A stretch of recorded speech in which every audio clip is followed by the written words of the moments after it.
We're back with Democratic Congresswoman Tulsi Gabbard of Hawaii. She's a member of the Armed Services and Foreign Affairs Committees, as well as an Iraq War veteran. Congresswoman, you're opposed to a no-fly zone that the U.S. would impose over Syria, even though many of the Republican presidential candidates, you heard it at the debate this week, they think it's a good idea. Hillary Clinton, the former Secretary of State, the Democratic presidential candidate, she thinks it's a good idea. Doesn't include ground troops. Why do you think it's a bad idea?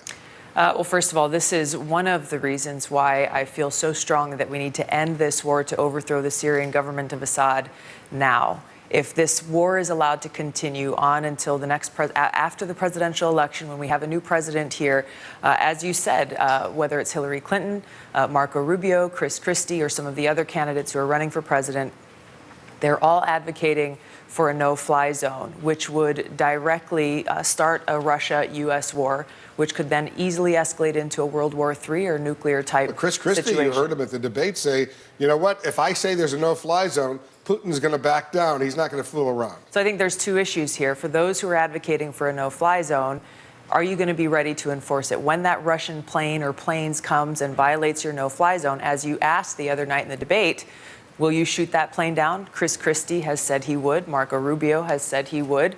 I'm interested to hear Hillary Clinton's answer to that question, hopefully in the debate tomorrow night. But the second issue with the no-fly zone is if you are not ready to enforce that no-fly zone, then yet again that creates a red line that you're not willing to enforce and makes it so that other players on the global stage may miscalculate and think that we're not serious about what we say we're going to do.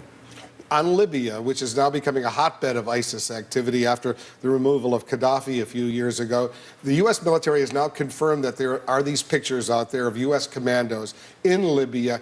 You're a member of the Armed Services Committee. What are they doing there? Well, we've heard very strongly, especially recently, how ISIS has completely taken over the town of Sirte, which was kind of Gaddafi's last stand.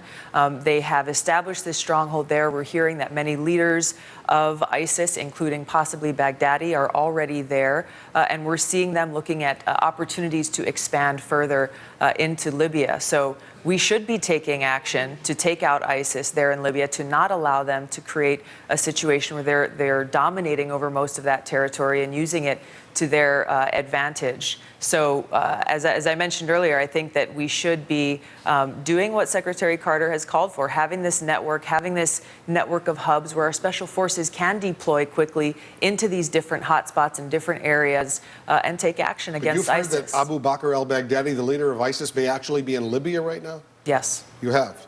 Is that reliable? Can you give us a source? We've heard different sources about the Baghdadi traveling into, whether he's there right now, I can't say, but the fact that we have leaders of ISIS who are reported to be there in Libya or in Sirte is something that should be concerning to us. And if we know these things, we should be taking action. You're absolutely right on that. If he's there, because he's obviously very much wanted by the U.S., they'd love to target that guy.